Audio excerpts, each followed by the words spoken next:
Hey, Boo Kittens, it's me, Keisha, and I'm here with this week's All Tea, All Shade, Love and Hip Hop Atlanta, Season 12, Episode 18. So the episode begins with Sierra and Zell linking up with Bam on a late night to have some wings and things and discuss what's going on in their lives.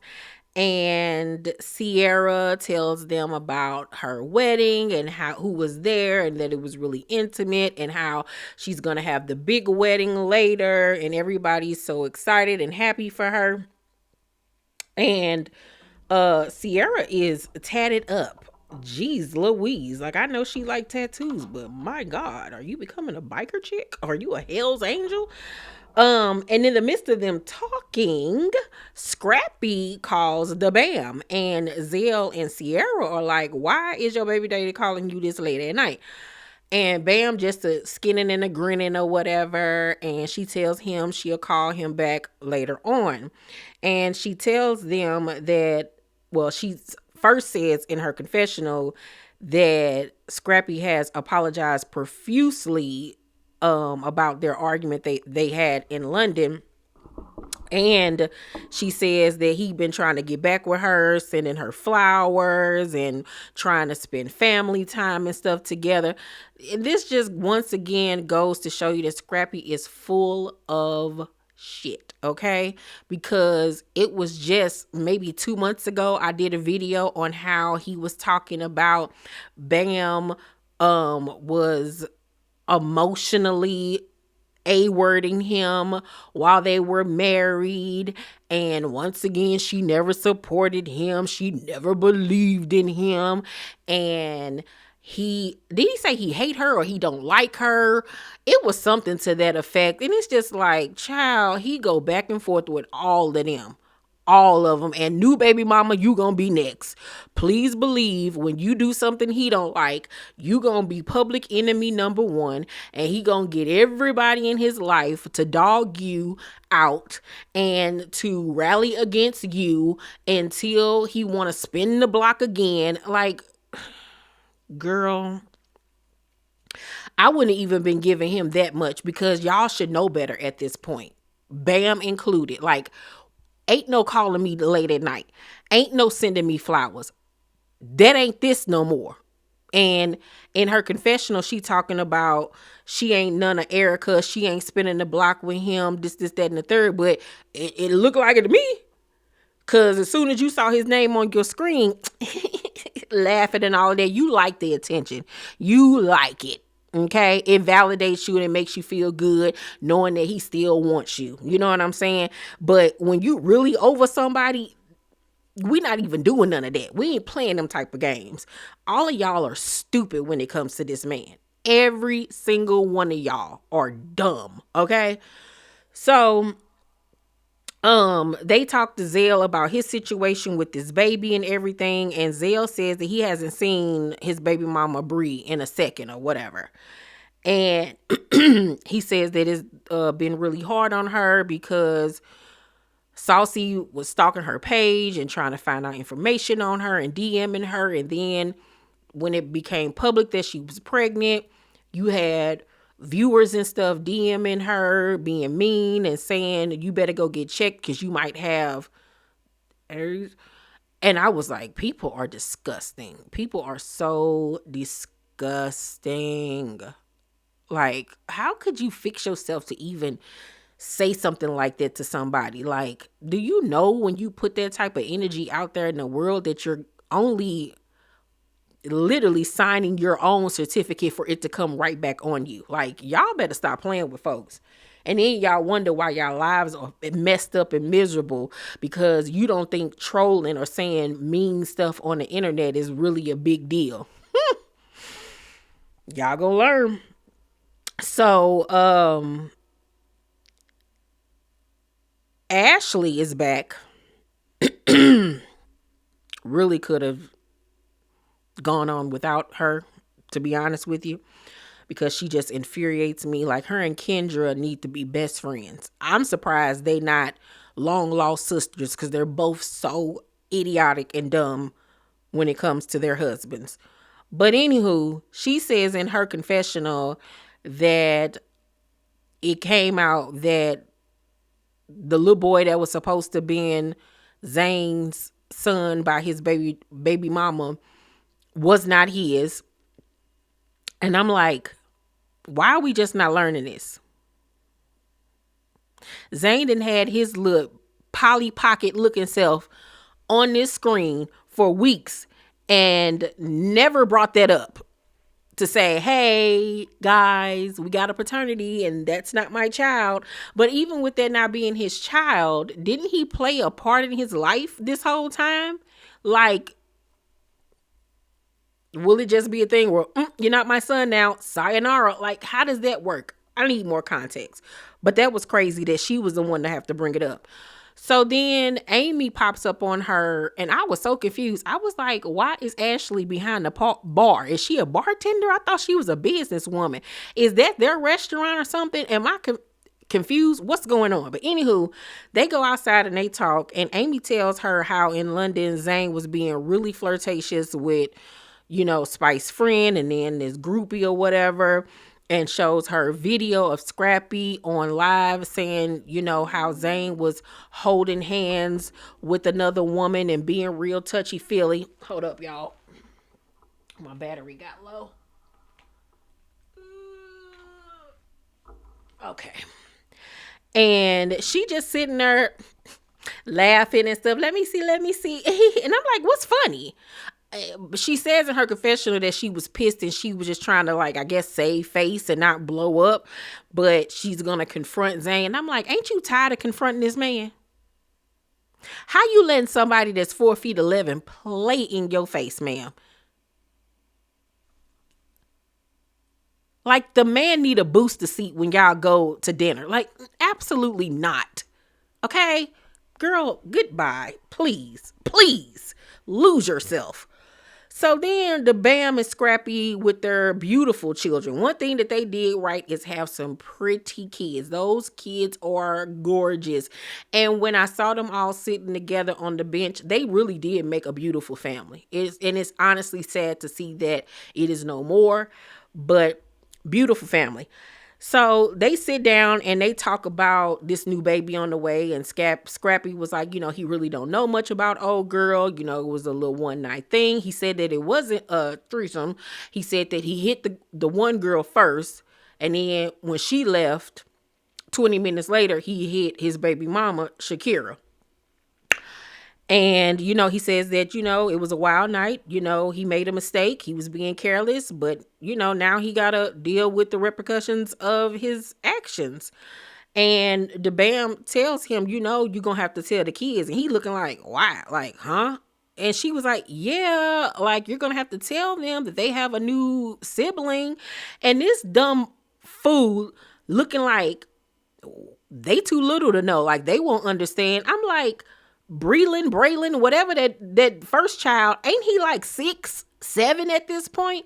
You don't, and even the little ones, you don't think that when they come to your house and then they see this baby there, they gonna be like, Daddy, who is this? You don't think they not gonna say that? Like, who baby is this? Who is this?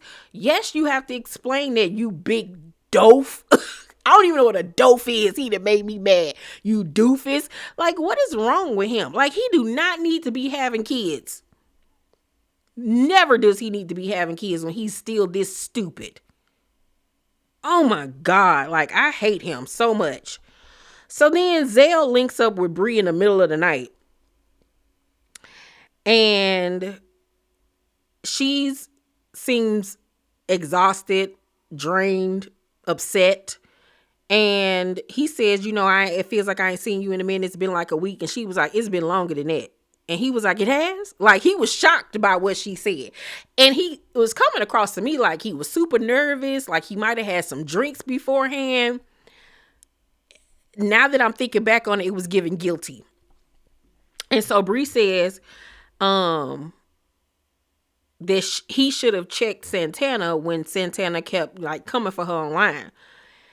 And he felt like, what am I supposed to do? Like, I can't control what another grown person does. And that's true. But I guess she felt like he should have went harder or something, maybe online or on the show. I don't know.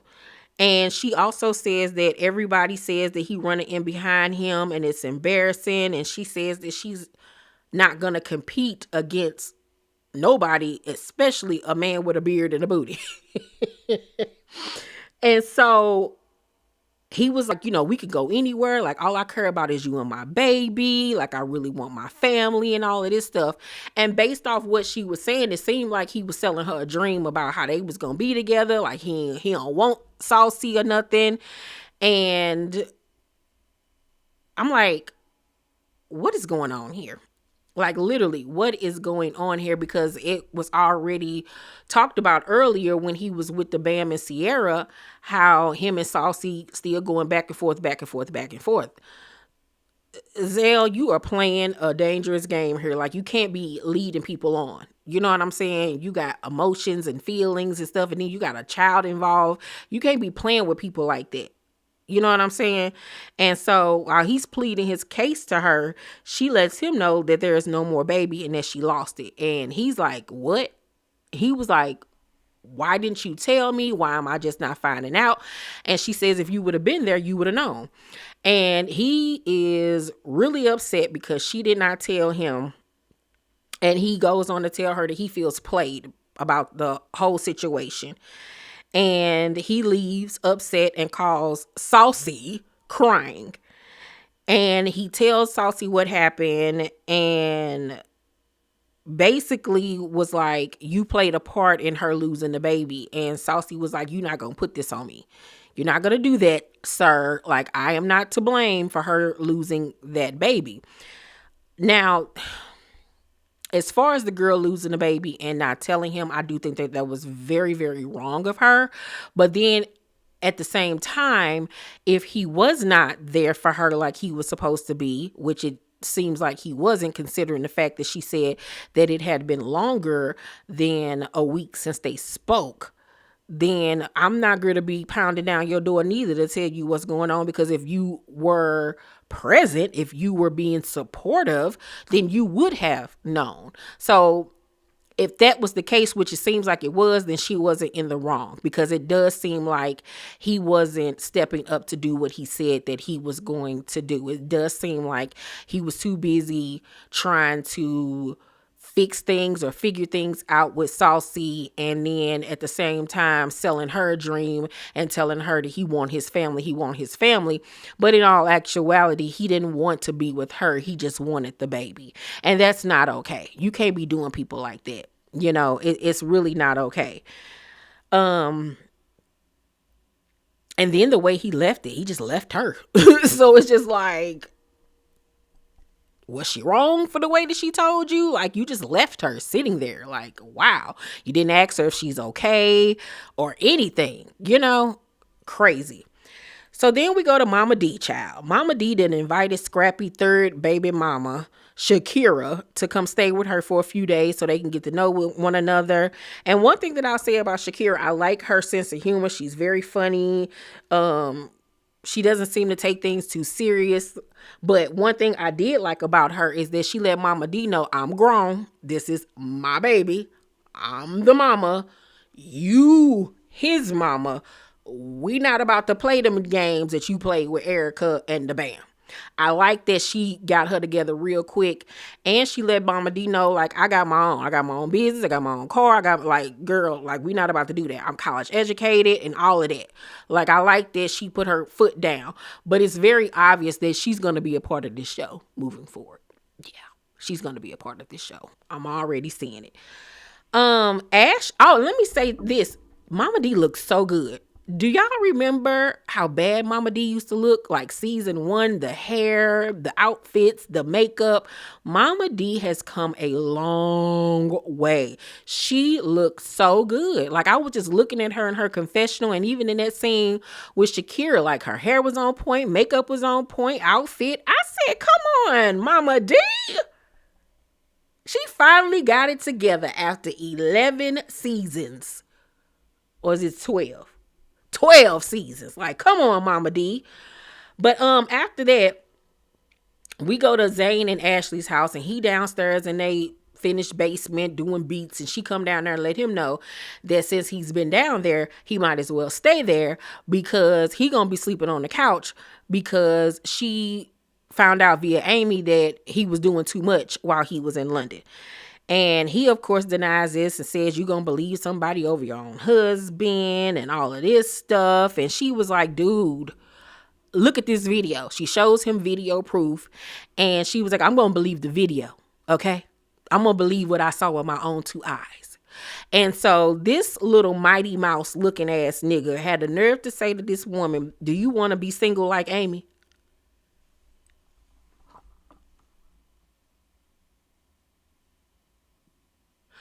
Girl, I would have kung fu kicked him in his throat. Are you kidding me? You are being inappropriate with other women and cheating on me, basically, but then got a nerve to ask me, do I want to be single like Amy? Well, Amy ain't single no more. Amy with a rich ass basketball player, whether he bisexual, gay or not. Meanwhile, I'm over here married to a has-been. If you don't get your life, like, who do you think you are? Zane? The last thing that you had going on was when you had that small role on BMF how many years ago? And then before that, we hadn't seen or heard from you. Look, girl, please. Then he goes on to say, these bees ain't your friend. You think Amy won't F me if I wanted to F with Amy? Like, he think that it is still 2000 and he on the remix with 112. Like, sir, nobody's checking for you. You have a 5th grade body and a 75-year-old man's face. You are not him at all. You still out here wearing osh gosh be gosh. Okay? Have you lost your mind? Like, seriously. I don't even understand how she with you. When y'all in the bed making love and you on top of her, your feet reach probably underneath her knees. When she get on top of you to ride you, it's almost like the M word station. Like you're a kid compared to her. Like you literally look like you could be her old man son. You look like old man Logan from X-Men. Like, are you kidding me? The delusions. And then he says, oh, but let's go, wait a minute, before I go further. The fact that you would even say that Amy would F you if you wanted to F with her lets me know that you done thought about it. Because where'd that come from? And what makes you think that you even got it like that? Huh? And I peeped when Ashley was like, yeah, like Carly and everybody else, go ahead or whatever. So I don't know what he over there like telling her that people want him or something, because ain't nobody checking for you, Otis. Nobody. Then he says, don't end up single like these bees. Amy don't even got no man. And then the pièce de résistance is when he tell this lady to go talk to Rashida. Baby, that's when she had it. She said, go talk to Rashida. And he was like, no, I ain't mean that. And she slammed the door in his face. Girl, he looks at you like you are a crash test dummy. And you are. You are, very much so. So then he decides to call Scrappy and tell him like, dude, bro code, you was supposed to take the picture down. And right when he doing that, she then crept down the steps and snatches the phone out of his hand, and he get the phone back, and she like, he gonna end up like you, Scrappy. He gonna end up divorced and and now she tells him he got her messed up and she can show him better than she can tell him, and she'll rather be single than to be. I would love to see it until you call the lawyer and get the paperwork signed up, Ashley, you can shut the hell up, okay? Because I'm sick of you and your empty threats, you and Kendra. You ain't going nowhere. You going to continue to let this little whippersnapper lie to you, cheat on you, play in your face, and embarrass you. Like, girl, bye. Then we see Scrappy link up with the baby mama Shakira, who is all on his Disney. Soon as she see him, oh, you look good, girl. Just calm down. I understand you pregnant and probably in heat, but like have some type of decorum. He don't look good at all. Then she at the table, you look good. I'm like, can he tell you look nice? Like, she's so thirsty. And he know that she still want to, have her fun time with him. Like, she wants more than just a co-parenting relationship. And that's not going to work well. It's really not. It ain't going to work well. Y'all better not cross those lines again. But of course they are. Of course they are. And so he asked her, do she want to meet his baby mamas? And she was like, are they gonna be cool? Like, I'm cool. And he was like, Erica want to meet you or whatever. And it looks like Erica's gonna be at the little baby shower event on next week's episode. Now, I don't know how things gonna go between her and the Bam. I don't know. She's spicy. And I can see it being a situation like when they get into it, like her keeping the baby or something like that away from him. It ain't gonna be smooth sailing with her. It's not. I got a feeling she gonna make the Bam look like a saint. Mark my words. So then at the end of the episode, Zell goes to the studio to confront Saucy Santana about stalking Bri. And Saucy says that he got involved because you come to me saying you want to be with me. And if I'm going to be with you, then I'm going to have to be involved with your baby and this girl. And he was like, so yeah, I was asking around about who she is, what she got going on. But he was like, you can't say that caused for her to have a miscarriage. Like, you can't put that on me or whatever. But Zell is adamant that he needs to take accountability for his part. I don't think that it was just that. I can see Saucy being messy, saying little slick stuff about that girl. I honestly can. Yeah. But at the same token, I think the biggest culprit in this is Zell. And he doesn't want to admit that, because if he admits that, then he would have to take his own accountability for the fact that he didn't step up to the plate like he was supposed to. And maybe he could have been a part of the reason why she was under a lot of stress, because as they're going back and forth arguing, Saucy makes a point to point out that you saying you want to be with me and that you only want the baby with her. But after we've seen his conversation with Bri, it was obvious that he was selling her a dream, telling her he wants to be with her, because if that was the case, she would have never made the comment about she not competing with no man with a beard and a booty. So you was playing both sides. You lying to this girl saying you want to be with her and you want to have a family, when in all actuality, all you wanted was the baby. And then you going over here telling Saucy you want to be with him, you want to be with him, not telling him that you over here telling her you want to be with her. You know what I'm saying? You were the biggest culprit in this whole situation. And so he ended up getting mad and leaving. And Saucy follows him outside as he's walking to the car and, going off and all of this stuff. And basically tells him that it's your fault that this happened. Zell pulls down the window and throws his food at Saucy. And Saucy tries to get at him, but of course security won't let him. And it was just a whole big old mess. He calling Saucy a fat ass bitch. And I was like, but you over here begging to be with her fat ass. And then Saucy over here talking about how he broke and ain't got nothing going on, no motion. And then Zell talking about he got dropped from RCA and now it's RIP. And I'm like, and in 5 more minutes, y'all gonna be right back hunching. Y'all are so toxic if y'all don't leave each other alone, because This ain't going nowhere, y'all. Too toxic. Too much has been said and done. Please call it quits. Leave it alone. Let it go. Okay? Whew.